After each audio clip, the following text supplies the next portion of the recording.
정말 비가 옵니다. 가을이 옵니다.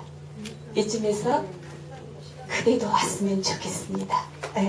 어떤 시인의 짤막한 시를 제가 패러디를 해봤습니다. 시가 어울리지 않는 계절은 없지만 그래도 시하고 가장 잘 어울리는 계절을 꼽으라 하면 가을을 당연히 꼽을 수 있겠죠. 드는 가을의 첫들머리인 9월에, 그것도 9월 첫날에 촉촉한 감성의 세계로 걸어간다는 것은 행복한 일이 아닐 수 없습니다. 요즘 SNS를 활짝 달구고 계시는 감성 시인 계시죠? 우리는 이름하여 그분을 감성 시인, 커피 시인이라고 부릅니다. 그 시인을 모시고 감성 속으로 들어가고자 합니다. 아마도 시인 덕분에 올가을이 유난히 풍요로울 것 같습니다. 오늘 이 행사는 감성시 제작법이란 윤보영 시인의 특별 강의와 또 윤보영 시인의 시를 낭송하고 또 노래하는 멋진 시간으로 채워볼까 합니다. 오늘 이 행사는 외부 게스트 없이 저희 주최자인 시울림 동아리 회원들의 재능 기부 잔치입니다. 정식으로 인사드리겠습니다. 저는 이 행사를 주최하고 있는 시울림 동아리의 선장입니다. 신앙송가 김현세입니다. 여러분 반갑습니다. 감사합니다. 하늘까지 해주시다니 감사합니다. 먼저 우리 시울림 동아리 조명숙 회장님의 인사 말씀 듣고 출발해 보도록 하겠습니다. 조명숙 회장님. 저희 사회자님이 너무 멋진 말을 해주셔서 제가 인사말로 준비한 것까지 다 하셔서 제가 어떻게 할지 아닙니다. 보고 싶은 사람이 만나면 웃음이 넘치는 일입니다. 만나고 싶은 사람을 만나는 것은 행복한 일입니다. 그래서 오늘 참 행복한 일 것 같습니다. 마이크가 좀 제가 윤보영 시인의 시를 한 구절을 봤는데요. 오늘 이 시가 우리의 마음을 전해주지 않은가 싶습니다. 지난 6월에 더 일찍 모실 수 있었는데 메르스 때문에 많이 늦어졌습니다. 늦어졌지만 그 늦은 만큼 그리움이 더 커서 오늘 이 시간이 더 행복하지 않을까 싶습니다. 오늘 윤보영 시인의 감성시 쓰기 특강 들으시고요. 그 다음에 저희 신앙송, 시울림 신앙송 들으시고 공연 보시면서 좋은 시간 되셨으면 합니다. 그리고 이제 아까 우리 현수 선생님도 인사를 하셨지만 이 행사를 위해서 기획하시고 연출하시고 저희를 또 지도해 주시고 또 마이크까지 저렇게 잡고 오늘 이 행사를 이끌어 주십니다. 이 자리를 위해서 감사합니다. 자, 그래서 오늘 이제 이 행사에 참여하신 분들 후회 없는 무대가 되도록 우리 열심히 해보겠습니다. 감사합니다. 네, 다음은 이 행사를 여는 무대로서 우리 윤보영 시인의 감성시 여러분을 사랑합니다. 사랑합니다를 우리 김기숙 신앙송가님께서 들려드리도록 하겠습니다.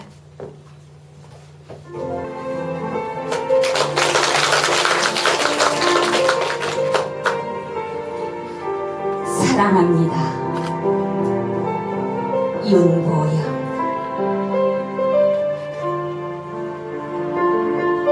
사랑합니다. 멋진 당신을 사랑합니다. 그리고 보니 우리 참 부지런히 달려왔습니다. 되돌아볼 용기도 없이 앞만 보고 바쁘게 왔습니다. 오다 보니 내 곁에 당신이 있습니다. 내가 여기까지 올 수 있었던 것도 당신이 있어서 가능했습니다. 나를 앞세우고 밀고 당기면서 여기까지 오느라 고생 많았습니다. 하지만 이제부터는 내가 당신을 밀고 당기면서 가겠습니다. 사랑하며 가겠습니다. 아플 때도 있었고 내 고민을 나누면서 힘들어 해줄 때도 있었지만 이것마저 소중한 추억이 되었습니다. 사랑합니다. 내 영원한 친구, 가슴 따뜻한 당신을 사랑합니다.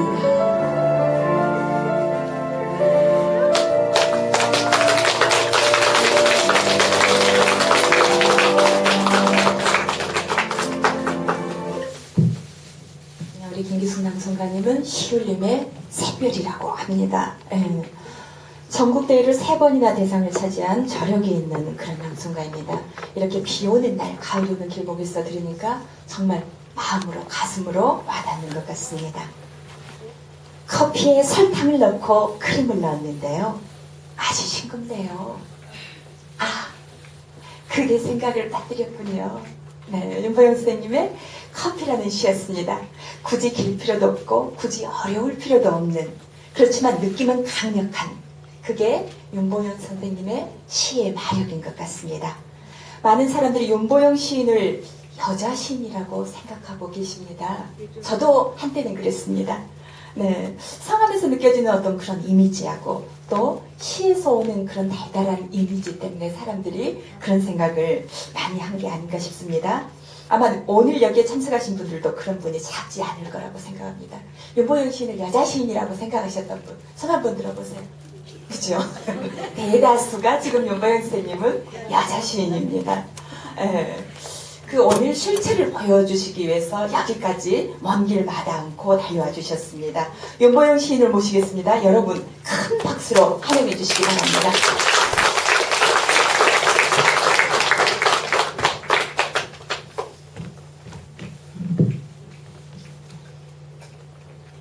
반갑습니다. 여성 시인이 아니라 남성 시인이라서 정말 죄송한 커피 시인 윤보영입니다. 인사드립니다. 저는 여성 시인으로 알고 있는 거 너무나 당연합니다. 97%가 여성 시인으로 알고 있고, 심지어 저에게 윤보영 시인 찾아달라고, 제가 윤보영 시인이라고 해도 그런 말 하지 말라고, 윤보영 시인 빨리 가르쳐 달라고 이렇게 얘기해서 저쪽에 가서 만나면 된다고 해서 제가 돌아가서 다시 제가 윤보영입니다 해도 안 믿는, 그 정도로 윤보영 시인은 여성 시인이다라는 그런 어떤 생각을 갖고 있습니다. 저는 오늘 이곳에 온 이유는요, 여러분들을 저에게 주어진 시간 40분 만에 여러분들을 시인으로 만들어 드리기 위해서 왔습니다. 저는 지금 현재 전국 16개 시도를 순회하면서 시쓰기 공식 특강을 하고 있고, 이미 8개 시도를 다니는데 곳곳에 시인들이 많이 탄생을 했습니다. 저는 지금까지 발표한 시가 총 한 5,000편 정도 됩니다. 15건의 시집을 냈는데 8건 정도 시집을 내고 여기저기서 시 특강을 해달라고 요청이 왔습니다.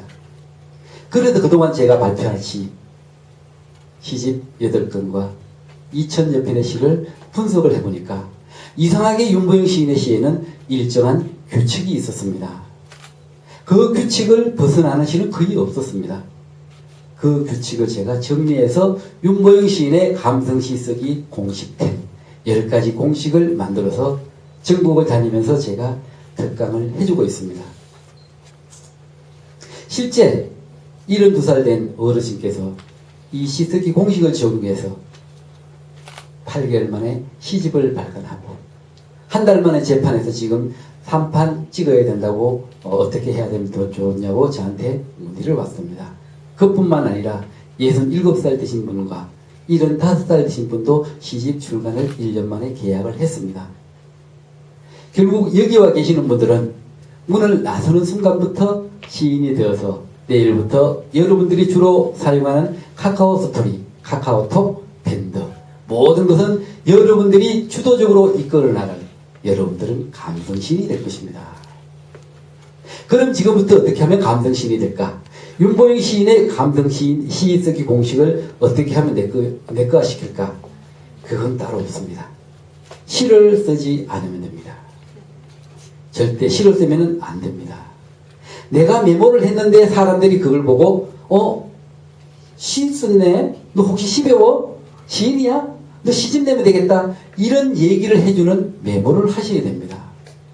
시는 이상하게 시를 쓰겠다 그러면 글씨 자체에 대해서 굉장히 알레르기 반응을 갖고 있습니다.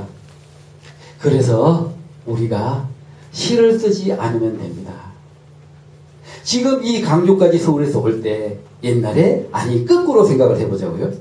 광주에서 서울에 한양이라고 했죠. 옛날에는 그 일을 갈 때 국도가 있었습니다. 그러다가 거기에 고속도로를 둘렀습니다. KT가 연결되고 또 비행기가 오죠. 그런데 우리가 서울에서 광주에서 서울을 갈 때 꼭 기어코 국도로 가야 되겠습니까? 지금 이 시점에 아니죠. 고속도로나 저처럼 KT 고속 전철을 타고 오면은 1시간만 2시간 만에 오는 거리죠. 비행기면 1시간 만에 오죠. 그런데 우리는 지금도 우리는 4시간 5시간 걸리는 국도를 국도를 이용해서 서울을 가겠다고 한 장도 모자라서 2장에 넘어가는 그런 글을 쓰고 있다는 거죠. 그거를 가지고 사람들한테 보여주면서 이게 시니까 이게 서울 가는 방법이니까 당신은 고속도로로 가지 말고 KTX도 타지 말고 비행기도 타지 말고 이 국도로 가라고 막 자꾸 이게 강조를 하는 겁니다. 시는 어렵게 쓰는 겁니다. 어려워야 됩니다. 아닙니다. 쉬워야 됩니다. 지금은 감성 시대입니다. 감성 경영이고 감성 철학이고 감성 사회고 감성 휴대폰이고 휴대전화죠. 감성 가정이고 감성 아름다운 여성이고 감성 아름다운 멋진 남자입니다. 이런 감성 시대에서 우리가 그렇게 어렵고 길고 긴 시를 써서 읽으라고 해야 되겠습니까? 시를 처음에 쓰는 분들이 가장 범하기 쉬운 오류는 가족들에게 이 시를 읽어봐 달라고 부탁하는 겁니다. 스트레스는 그때부터 시작됩니다. 왜? 처음에는 마지못해 읽어봤는데 머리 아프잖아요. 머리 아픈데 이것도 읽어보라 나중에 안 되면 3,000원 줄게, 그 다음에는 5,000원 줄게, 올라갑니다. 그 다음에 10,000원 줄게. 10,000원을 줘도 차라리 안 읽고 마는 거죠. 왜? 머리 아프니까. 그래서 이제는 시라는 것은 감성시, 짧은 시지만 감정을 툭툭툭툭 건드려가지고 그 여운이 책 한 권, 소설집 한 권도 넣는 여운이 따라갈 수 있는 이런 시를 쓰는 겁니다. 제가 쓴 시의 90%가 10가지 공식 중에 제1공식을 쓰고 있습니다. 1공식은 있는 그대로 적어주고 마지막에 생각 한 줄을 넣는 것. 그 생각 한 줄은 반대로 가거나 또 더하거나 아닌 척하거나 또 질문으로 가거나 이렇게 마지막 한 줄을 그렇게 가면 됩니다. 우리가 이제 텃밭이라는 시가 있습니다. 텃밭, 마음 한자락에 텃밭을 일구었죠. 사람들이야 고추며 상추를 심겠지만 나는 그대를 심겠습니다. 마음 한자락에 텃밭을 일구었다. 여기에다가 사람들이야 고추며 상추를 심겠지만 나는 오이를 심겠다. 이러면 안 됩니다. 너무나 당연한 것을 당연하지 않게 가는 게 시입니다. 시가 무엇이냐? 사진 찍을 정도의 감동적인 장면을 봤을 때 그것을 내가 풀어낼 수 있는 언어의 그 능력이 없지만 시인이 아름다운 글로 그 감동적인 그 장면을 적어내는 것, 이게 시입니다. 서울에서 제가 여기 내려올 때 고속도로로 내려온다면 여러 개의 고속도로 휴게소가 있습니다. 서울에서 곳곳에 5, 6개의 고속도로 휴게소를 거쳐서 여기까지 오는 과정을 전체를 쓰면은 그것은 소설입니다. 한 고속도로에 들어가가지고 그 고속도로에서 커피를 라면을 먹고 또 커피를 마시고 잠깐 바람 쉬었다가 출발하는 과정을 적으면 그거는 수필입니다. 그럼 시는 무엇이냐? 그 한 장면. 커피를 마시다가 갑자기 커피 속에 친구 얼굴이 보입니다. 그래, 그 친구, 커피 좋아했던 그 친구 오늘 만나는 거야. 빨리 가야 되겠다. 친구에 기다려 마음을 앞세워서 출발, 고향으로 출발. 제목이 두통창입니다. 그렇게 그 한순간의 감정을 글로 풀어내는 게 그게 시입니다. 그런데 우리가 시를 쓰라고 하면 처음부터 어떻게 씁니까? 서울서 광주까지 오는 6개 고속도로에 대해서 다 씁니다. 시라는 것은 명사가, 고유 명사가 많이 들어갈수록 시의 느낌은 분산됩니다. 가능하면 적게 써야 됩니다. 가능하면 적게 쓰고, 마지막에 갈 때는 반대로 가거나, 안 그러면 더 강하게 가거나, 나는 당신을 심겠습니다. 아니, 고추에 상추 심고 거기다가 오이와 뭐 이렇게 토마토를 심는 것이 아니라 손잡인다고 토마토를 심는다고 적어야지 당연한데, 그걸 심는 것이 아니라 당신을 심는다고 했으니 사람들이 어머 나를 심는데 이렇게 생각을 하는 거죠. 우리가 시상을 잡을 때는요, 일상에서 잡아야 됩니다. 멀리서 잡고 추상적으로 잡고 생각으로 잡고 상상으로 잡고 안 됩니다. 이해가 어렵습니다. 이곳을 처음 찾아오는 저는 내비게이션을 찾아가지고도 제 시간 내에 들어올까 말까 굉장히 궁금합니다. 하지만 여기에서 우리 집을 갈 때는 굉장히 쉽게 갑니다. 왜? 우리 집은 아는 곳이고 율곡 도서관이라는 곳은 내가 처음 와보는 곳이기 때문에. 그래서 우리가 시상을 잡을 때는 일상에서 흔히 만나는 것을 가지고 시상을 잡아야 된다는 것입니다. 예를 들어서 우리가 뒷동산에 올라갈 때 커다란 나무가 있습니다. 이렇게 참나무도 있고 밤나무도 있고 너티나무도 있고 이렇지 않습니까? 어느 나무를 해도 좋습니다. 올라가다가 나무를 보면 아름드리 참나무를 두 팔로 안았더니 책임져라 하는군요. 이 나무가 그대였더니 참나무입니다. 제목을. 그 글 한 편 때문에 대진에서 저 첩첩 산골까지 윤보영 시인이 묵고 있는 월악산 자락까지 찾아온 시가 바로 그 참나무라는 거죠. 그대 생각 방해한 파리를 꾸짖었더니 두 손 모아 비는군요. 어떻게 할까요? 시골에서입니다. 시골에서. 이렇게 뭐 생각을 하면 파리가 자꾸 이게 앉아요. 이렇게 쫓죠. 이렇게. 그대 생각 방해한 파리를 꾸짖었더니 두 손 모아 비는군요. 너 안 가? 라고 하니 한 번만 봐주세요. 정말 죄송합니다. 이렇게 빈다. 이거 어떻게 할까요? 라고 물었더니 백여명 모든 사람들이 파리채로 잡으세요. 에피클렉 치세요. 이런 사람 한 명도 없습니다. 한 번만 봐주세요. 귀엽잖아요. 백여명 다 그렇게 파리마저도 봐주라는 게 그게 일상에서 흔히 우리가 손을 싹싹 모아 비는 듯한 모습을 봤기 때문에 사람들이 그것을 이해를 해준다는 겁니다. 그런데 우리가 막 추상부터 해가지고 이렇게 끄집어오면은 이 시는 아무도 처음 이해를 하는데 굉장히 어렵게 생각을 한다는 거죠. 여러분들 흔히 초등학교 자녀들 학교 다닐 때 일기장이 굉장히 궁금했을 겁니다. 우리 아들이 우리 딸이 일기장에 무엇을 썼을까? 무슨 생각이 들었을까? 궁금하잖아요. 그런데 갑자기 이렇게 일기장을 들여다보니까 우리 엄마가 돈을 5만 원 줘서 피자를 사서 친구들과 피자 파티를 열었는데 친구들이 너무 좋아했다. 다음에 다시 엄마가 돈을 5만 원 주면 이번에는 친구들과 오락실을 하겠다. 써놔보세요. 나는 분명히 돈을 안 줬어요. 다시는 그 아이의 일기장을 보고 싶지 않을 겁니다. 그런데 우리가 시를 쓰라고 하면 시자를 딱 써놓고 그때부터 이 꾸미려고 하니까 아이처럼 쭉 있지도 않은 지금 이렇게 창문을 보고 창문 거기에 코끼리도 없는데 코끼리가 막 나온다고 막 써 놓으니까 창문을 보고 햇빛 따스하게 들어오는 그 커피가 생각나는 그 장면에서 코끼리가 왔다 하이에나가 왔다고 이렇게 해버리니까 도무지 이해가 안 되는 거예요. 그냥 그대로 햇빛에 커피에 뭐 이렇게 햇빛이 들어왔다고 그대로 적어야 되는 거죠. 우리가 시를 쓸 때는요, 절대적으로 꾸미면 안 됩니다. 있는 그대로 써야 됩니다. 이 군대 계시는 분들은 알 겁니다. 군대에서 재물조사하듯이 집에서 여름옷 정리하듯이 겨울옷 꺼내듯이 하나하나 셔터 있고 남편 이 뭡니까 이 와이셔츠도 있고 뭐 그다음에 양복 있고 양말 있고 그렇게 쓰는 겁니다.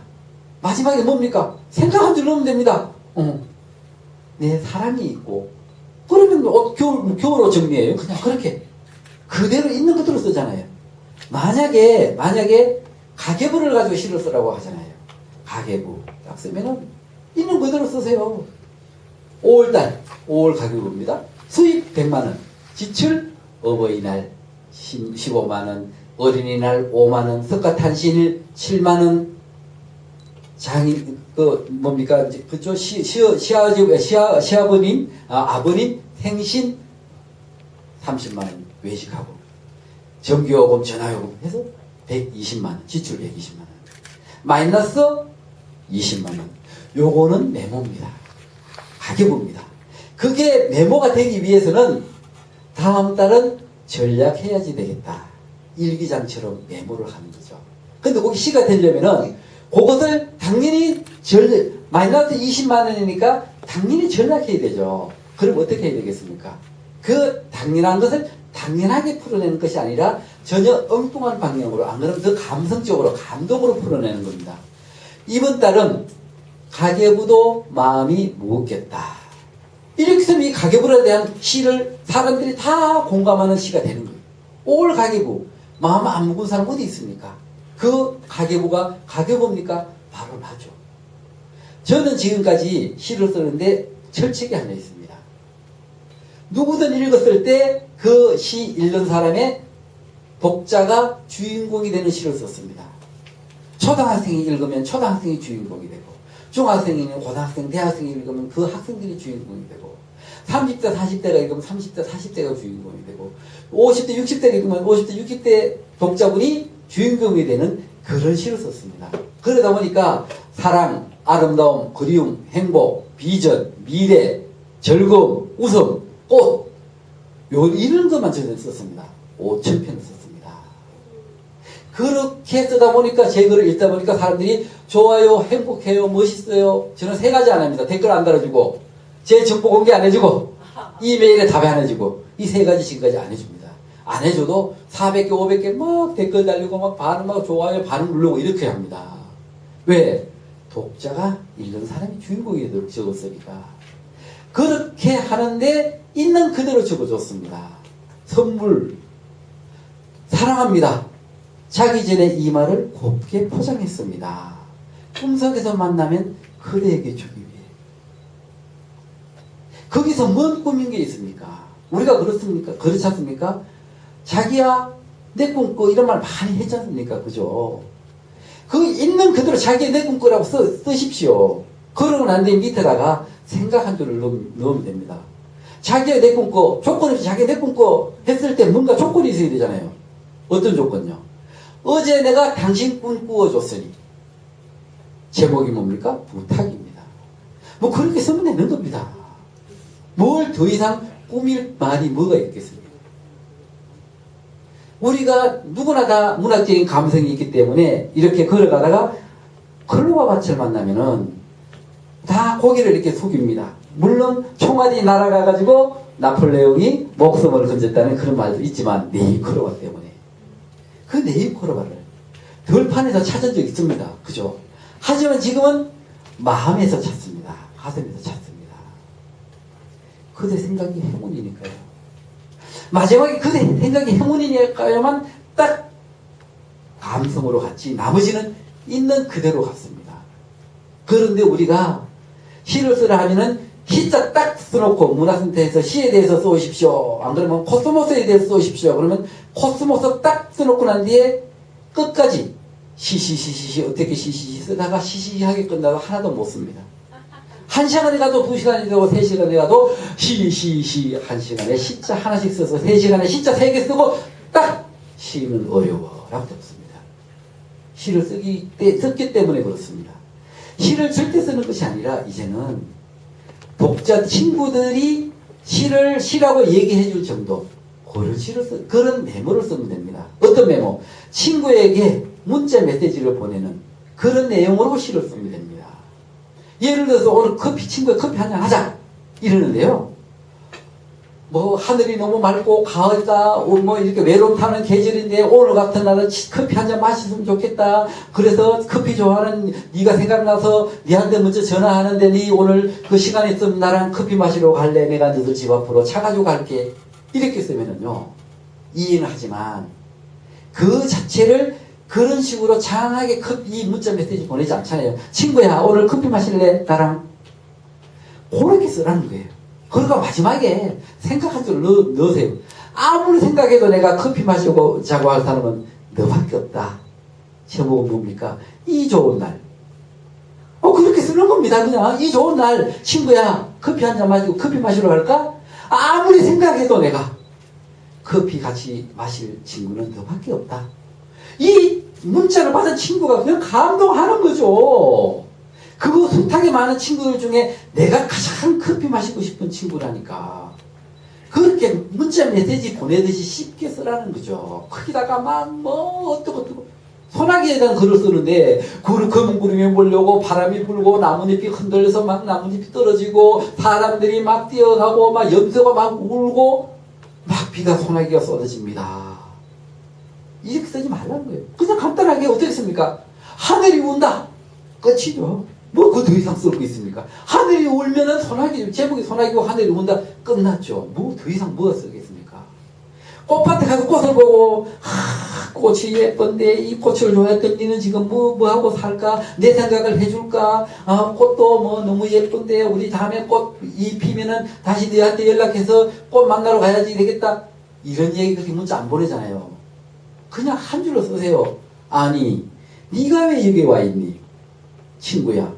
해놓고 난 뒤에 장미꽃. 네가 왜 여기 와 있니? 이렇게. 지금은요, 아까 얘기했죠. 감성시대입니다.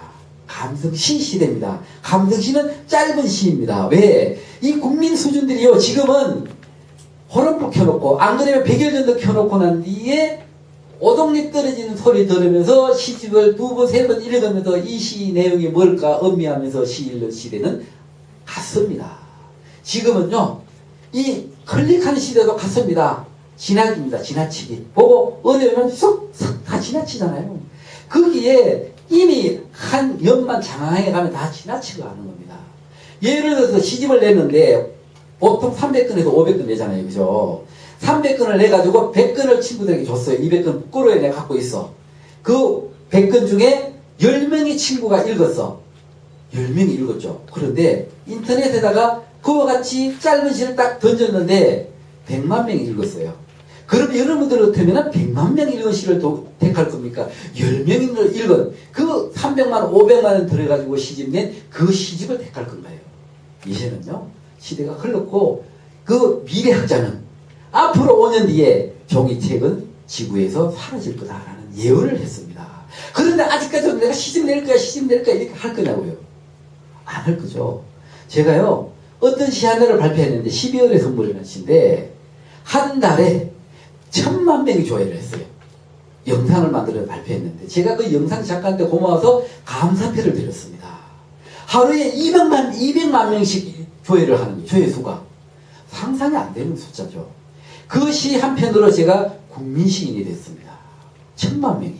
그것도 그 국민 중에 휴대폰 없는 사람, 어린아이들 다 빼고 또 어르신들 빼고 휴대폰을 사용하는 사람들 수를 쳤을 때 100만 명을 치면은 보통 1인당 3번 내지 5번의 그 12일의 선물시를 읽었다는 거예요.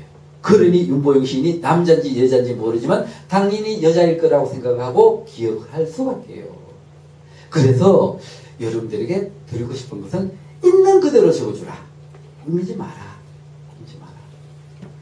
왜 감성시대라고 하냐면은 새마을금고에서 지금은 감성시대다. 영화관에 우리가 시를 영상으로 이렇게 짧은 30초 광고로 이렇게 만들 때 유명한 탤런트가 유효정 아나운서 탤런트가 읽어주는 그 감성시를 봄시, 여름시, 가을시, 겨울시 이렇게 4편을 선정해서 광고를 만들자. 8개를 만들죠. 영화관을 찾아온 시 해가지고 그걸 지금까지 발표된 모든 시를 대상으로 선별을 했는데 4편을 찍었습니다. 봄시가 나태주 시인님의 시입니다. 여름시, 가을시, 겨울시는 여기서 누구 시였겠습니까? 예, 제가 이 사랑의 깊이라는 시화를 하나 드리겠습니다. 윤보영 시인의 우선비, 사랑의 깊이, 첫눈이 제 시가 선정이 돼서 지금 영화관에서 제 시를 광고를 하고 있습니다. 사랑의 깊이, 사랑의 깊이가 궁금해 마음에 돌을 던진 적이 있죠. 지금도 그대 생각만 하면 가슴이 뛰는 걸로 보니 그 돌 아직도 내려가고 있나 봅니다. 뭐 이런 시입니다. 예, 제가 이게 줄 테니까 나중에 가져가십시오. 예. 첫눈이라는 시는 간단해요. 여기서 나는 첫눈이 오면은 만나고 싶은 사람이 있다고 생각하는 사람 손 한번 들어보세요. 예, 제가 첫눈에 대해서 첫눈시를 제가 하나 드리겠습니다. 이 첫눈을 제가 드릴게요. 첫눈이 내립니다. 얼른 눈부터 감았습니다. 내 안에 그대 불러 함께 보고 싶어서. 그렇습니다. 이것을 대한민국에서 대표적인 가장 감동적인 겨울시라고 이 시를 영화관에서 한 계절 겨울 내내 영화를 보러 온 여러분들, 이렇게 찾아온 분들에게 의무적으로 다 보여줍니다. 유혜정 아나운서가 누운 영상과 함께 딱 30초 광고를 해줍니다. 그렇게. 그래서 이와 같은 감성시대에 우리가 그런 식으로 서울을 가는데 국도를 타고 그것도 뭡니까? 자전거를 타고 가야 되겠다고 주장할 것이 아니라 이제는 여력이 되면 비행기도 타고 가고 최대한 KT나 고속도로로 가야지 되지 않겠습니까? 그죠? 그거 전해드리러 제가 여기 온 겁니다. 여러분, 우리 보세요. 커피라는 시가 있습니다. 아까 들려드렸죠? 커피에 설탕을 넣고 크림을 넣는데 맛이 싱겁군요. 하면 뭡니까? 엄마가 뭘 합니까? 야, 아가 야 싱겁다 그러면 예 어머니 설탕 가져갈게요. 예 어머니 프림 있습니다. 얘기하죠. 그러나 우리는 이제 시인이 되기 위해서 여기 오셨고 이제 시인이 되는 겁니다. 그러면은 이제는 그때 생각을 빠뜨렸군요. 이 정도로 들어가야지 되죠. 제가 커피시라는 스토리를 부여해가지고 커피시를 1년에 1300편 지금 1500편 정도를 적었는데 이 시를 처음 감성시를 적을 때 97번째 시인 커피시만 한 커피시는 못 적었습니다. 여러분들이 지금부터 만약에 시를 적는다면은 이런 국민시가 나올 수가 있다는 거죠. 어떤 사람이 이 시를 가지고 패러디해서 라면이라는 시를 적었습니다. 라면. 펄펄 끓는 물에 연과 서프를 넣고 대파와 계란을 넣었는데 맛이 싱겁군요. 농부의 마음을 빠뜨렸군요. 이 시가 만약에 이분이 먼저 라면 시를 발표했다면 그분은 아마 그 시가 지금 라면, 일회용 라면 용기에 그 시가 들어가 있을 겁니다. 윤보영 시인의 커피시가 카페나 엘리베이터, 창문 이런 데 다 붙어 있듯이 그렇게 붙어 있을 거라는 거죠. 우리가 흔히 지금 여기 보면은 뭐가 달렸습니까, 이거? 단추. 좋죠. 제가 단추 드리겠습니다. 단추를 드리는데, 단추 제가 하나 드릴게요. 지금 저기 단추가 있는데 단추를 드릴게요. 단추라는 거는요, 누구나 다 만들 수 있어요. 이 아이들이 단추를 떨어뜨려가지고 단추를 이렇게 달고 있습니다. 예. 단추. 이 단추인데, 이 단추를 우리가 어떻게 합니까? 이놈의 아이는, 이 녀석은 이놈의 아이는 아닙니다. 이 녀석은 장난에 왜 이렇게 심해? 단추를 떨어뜨리면 단추를 찾아와야지. 하면서 엄마는 단추를 답니다. 그런데 이제는 우리는 시인이잖아요. 단추를 달다가 무슨 생각을 했는지 알아? 이 단추가 그대였다면 내 가슴에, 내 마음에 달았을 텐데. 이게 단추입니다, 단추. 이거 단추, 아까, 단추 제가 드릴게요. 나중에 가져가십시오. 이렇게 단추를 달다가 무슨 생각을 했는지 알아? 왜 단추를 떨어뜨렸으면 가져와야지, 이 양반아. 이 단추가 없어서 나머지 한 장 떨어뜨려가지고 4개 단추를 3개 단추로 만들어. 이렇게 잔소리 하지 말고, 이제는, 이 단추가 그대였다면 내 가슴에, 내 마음에 달았을 텐데, 이렇게 써보라는 거죠. 이렇게. 있는 그대로 쓰십시오. 시는 꾸미면 안 됩니다. 꾸미면 아까 뭡니까? 우리 아들 일기장입니다. 거짓말을 꾸며서 적은. 내가 꾸며서 적은 시를 하는데 다른 사람들은 적은 이 시를 좋아하겠습니까? 안 됩니다. 만원 줘도 스트레스 받아 합니다. 어깨너머로 떠보다가 자기야 이 시 된게 마음에 든다. 이 시 같으면은 내가 시집 내도 되겠다. 나 지행제도 들을까? 내가 적금만 원 들어야 되겠어. 시집 내는데 얼마 들어? 500만 원? 아 내가 지금 3년 만에 이거 500만 원짜리 들을 테니까 당신 지금부터 열심히 시 써. 이렇게 남편 내 편 들어줘야 되는데 싫어 하이나 상관도 없어 관심 없어. 이렇게 하라는 거 아니라는 거죠. 이렇게 쉬우니까 아내가 받아온 이 시화 여러분들 하나씩 다 들어있잖아요. 그 시화를 남편이 안에 들어가서 씻고 있는 사이에 그것을 냉장고에다가 차례로 전부 다 쫙 붙어놓고 여보 나 잘했지. 나도 좋아 이 시. 이렇게 얘기를 공감을 해준다는 거죠. 왜? 꾸미지 않았기 때문에. 일상에서 소재를 단추를 찾았고 그렇잖아요. 그죠? 그렇습니다. 그리고 또 하나 더 예를 든다면은 답을 독자들한테 던지십시오. 내가 답을 안 해도 됩니다. 제목은 10번에 10번, 20번에 20번, 다 100번에 100번 다 수정할 수 있습니다. 사람들이, 선생님이 문화센터에서 코스모스에 대해서 적어오라 했다 해서 코스모스에 대해서 코스모스 적어서는 절대로 시가 안 나옵니다. 어머니에 대해서 5월 8일날 어버이날이니 어머니에 대해서 써오십시오라고 하면 어머니 제목 써놓고는 절대 시가 안 나옵니다. 그냥 억새가 바람에 억새가 바람에 흔들린다. 깃을 다 틀고 더 못 주어서 바람에 흔들리는 억새 제목을 그냥 어머니예요. 바람에 다 털어주고도 더 못 주어서 고개 숙인 억새 제목이 어머니입니다. 그렇게 어머니를 쓰는 거지 그걸 어머니라 써놓고 어머니에 대한 내용만 쓰려면 다 알고 있는 어머니라는 거죠. 그 독자단을 탁 던지는 게 이런 겁니다. 어쩌면 좋지라는 시가 있습니다. 이 시를 들어보시고요. 이 시에 공감이 간다면 여러분들은 박수를 쳐도 됩니다. 어쩌면 좋지. 자다가 눈을 떴어. 생각을 내보내려고 창문을 열었어. 그런데 창문 밖에 있던 이 생각들이 오히려 밀려 들어오는 거야. 어쩌면 좋지. 지금 박수 치신 분들은요, 감성이 중학교 1학년 감성입니다. 그 중학교 1학년 감성을 위해서 다시 한번 박수 치십시오. 이 시가 중학교 1학년 국어 교과서에 실려있는 제시입니다. 그러니 여러분들 감성이 중학교 1학년 감성이라 할 수밖에 해요. 어쩌면 좋지. 독자단에 톡 던지잖아요. 그새 생각 방해한 파리를 꾸짖었더니 두 손 모아 비는군요. 어떻게 할까요? 어떻게 하기는요? 봐줘야죠. 파리채로 잡아라는 사람은 아무도 없어요. 답을 독자단에 톡 던지는 거죠. 나오는 길도 모르면서 자꾸 그대 마음 속으로만 들어가네. 어떡하지? 어떡하긴요. 계속 들어가야죠. 나온 길 생각하면은 그거는 사랑이 아니라 사기죠. 한 달 뒤에 이 사람 만나가 선물만 딱 받고 헤어져야지 하고 만나면 그거는 사랑이 아니죠. 사기죠. 나오는 길도 모르면서 자꾸 그대 마음 속으로만 들어가네. 어떻게 하면 좋지?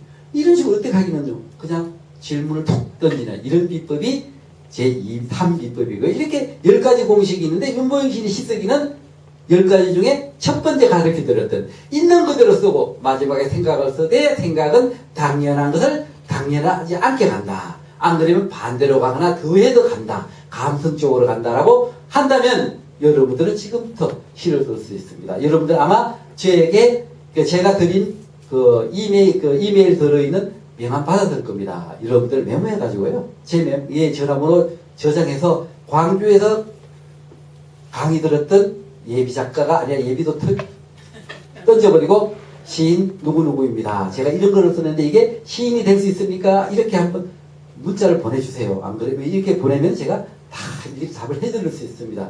이렇게 강의를 했더니 어떤 분이 벌떡 일어나가지고 선생님 제가 선생님을 하루만 더 빨리 만났으면 내가 이와 같은 실수를 안 할 건데 제가 얼마나 큰 실수를 하고 왔는지 모릅니다. 라고 합니다. 뭔데요? 그러니까 오늘 아침에 대전에서 토요일날 초창 강의를 하는데 8시부터 시작이니까 집에서 6시에 일어나서 김치찌개를 끓여가지고 남편한테 7시에 밥을 차려주면서 드시라고 하니 남편이 토요일 날 좀 쉬고 싶은데 아내가 막 깨우니까 마지못해 나와서 탁 스푼을 뜨는 순간에 김치가 너무 쉬어요. 너무 쉬워 김치가. 그러니까 딱 아내가 하는 말이 이 양반이 정신없는 소리 하고 있네. 배부른 소리 하고 있네. 그러면서 설거지도 안 하고 탁 큰 소리 치고 난 뒤에 당신 하나 치워 하고 가방 챙겨가지고 덕강 들으러 왔답니다. 그런데 만약에 내가 윤보영 시인의 강릉이를 어제만 들었더라도 오늘 아침에 그런 상황에서 여보 제 사랑이 너무 익었지요? 이 말 했으면은 이게 박수에 고맙습니다. 그랬을 거예요. 그래서 문자를 보내라고 했어요. 그러니까 그 문자 보내고 와서 제 옆자리에 앉아서 밥을 먹는데 남편이 아니 사람이 좀 튕기는 맛도 있어야지. 그래 내가 너무 심했지? 그래 잘 다녀와. 이렇게 문자 온 것을 가지고 보여주더라고요. 그렇게 힘드는 거예요.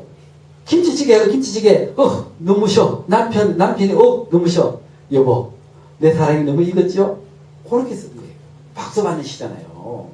그렇게 지금부터 써가지고 저한테 문자로 이메일로 보내주시면 제가 여러분들에게 친절하게 그에 대한 의견을 하나하나 다 적어드리겠습니다. 그리고 시집을 제가 충분하게 가져오지 못해가지고 정말 죄송한데 그 문자로 해가지고 저한테 그 주소하고 이렇게 보내주시면 제가 사인해가지고 그 주소로 운항 시집을 직접 보내드리겠습니다. 주어진 시간이 없다 보니까 이렇게 간략하게 하고 다음에 한번 시간이 주어진다면 좀 더 2, 4, 5, 3, 4, 5, 6, 7, 8, 9, 10번 공식도 여러분들에게 들려드리겠습니다. 여러분들 정말 아름다운 광주의 문화의 밤 되십시오. 여러분들 사랑합니다.